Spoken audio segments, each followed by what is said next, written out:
নমস্কার, আপনি দেখছেন ফ্যাক্ট বাজার ইউটিউব চ্যানেল। মুখ্যমন্ত্রী মমতা বন্দ্যোপাধ্যায়ের নেতৃত্বে পশ্চিমবঙ্গ সরকার 2025 সালে বেশ কিছু নতুন প্রকল্প চালু করেছে এবং বিদ্যমান প্রকল্পগুলির সম্প্রসারণ করেছে। এখানে সাম্প্রতিক কিছু গুরুত্বপূর্ণ প্রকল্পের তথ্য দেওয়া হলো।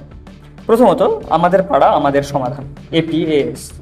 এটি একটি নতুন উদ্যোগ যা 2025 সালের 2রা আগস্ট চালু হয়েছে। এই প্রকল্পের লক্ষ্য তৃণমূল স্তরে মানুষের সমস্যা সমাধানের জন্য স্থানীয় পর্যায়ে পরিষেবা প্রদান করা। এটি দেশের মধ্যে একটি অনন্য উদ্যোগ বলে দাবি করা হয়েছে।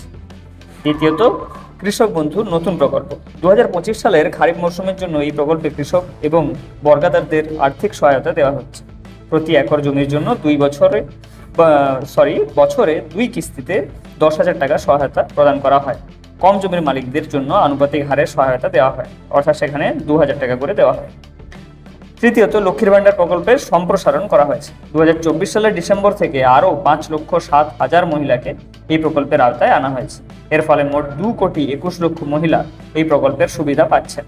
তফসিলি জাতি উপজাতিভুক্ত মহিলারা মাসিক 1,200 টাকা এবং অন্যান্যরা 1,000 টাকা করে পাচ্ছেন। এই প্রকল্পে এখনো পর্যন্ত প্রায় 55,000 কোটি টাকা বরাদ্দ করা হয়েছে। চতুর্থ, তাঁত শিল্পীদের জন্য নতুন প্রকল্প। তাঁত শিল্পীদের জন্য এককালীন 5,000 টাকা ঘর মেরামতের জন্য এবং 10,000 টাকা সরঞ্জাম ক্রয়ের জন্য দেওয়া হচ্ছে। এছাড়া 60 বছরের মধ্যে কোনো তাঁত শিল্পী মারা গেলে তার পরিবারকে 2 লক্ষ টাকা আর্থিক সহায়তা প্রদান করা হবে। আবেদনের জন্য BDO অফিসে ফর্ম সংগ্রহ ও জমা দিতে হবে। এরপর 5 নম্বর, বিধবা ভাতা ও বিশেষভাবে সক্ষমদের জন্য সহায়তা। 2024 সালের ডিসেম্বর থেকে নতুন করে 43,900 জন স্বামীহারা মহিলাকে বিধবা ভাতা দেওয়া হচ্ছে, যার ফলে মোট 20,75,000 মহিলা এই সুবিধা পাচ্ছেন। এছাড়া 19,000 বিশেষভাবে সক্ষম ব্যক্তিকে আর্থিক সহায়তা দেওয়া হবে। 6 নম্বর, আবাস যোজনা। রাজ্য সরকার নিজস্ব তহবিল থেকে 12 লক্ষ মানুষের জন্য বাড়ি তৈরি করেছে।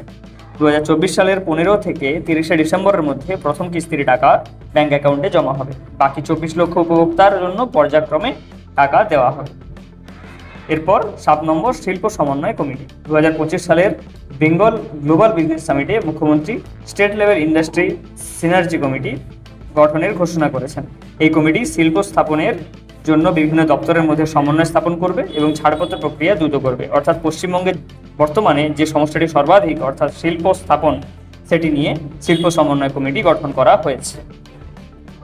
এবার প্রশ্ন আসবে, এই সমস্ত প্রকল্পগুলিতে যেগুলিতে আপনার নাম নথিভুক্ত নেই, আপনি কিভাবে নাম নথিভুক্ত করবেন? এই প্রকল্পগুলির মাধ্যমে মুখ্যমন্ত্রী মমতা বন্দ্যোপাধ্যায় রাজ্যের মহিলা, কৃষক, শিল্পী এবং আর্থিকভাবে পিছিয়ে পড়া জনগোষ্ঠীর উন্নয়নের উপর বিশেষ জোর দিয়েছেন। আরও বিস্তারিত তথ্যের জন্য আপনি রাজ্যের সরকারি অফিসিয়াল ওয়েবসাইট cm.wb.gov.in এ যেতে পারেন। কিন্তু আপনি কোনো প্রকল্পে আবেদনের জন্য আপনি সরাসরি আপনার BDO অফিস অর্থাৎ ব্লক ডেভেলপমেন্ট অফিসে যোগাযোগ করবেন।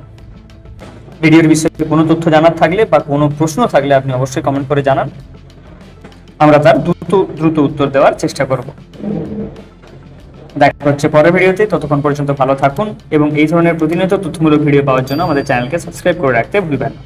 ধন্যবাদ।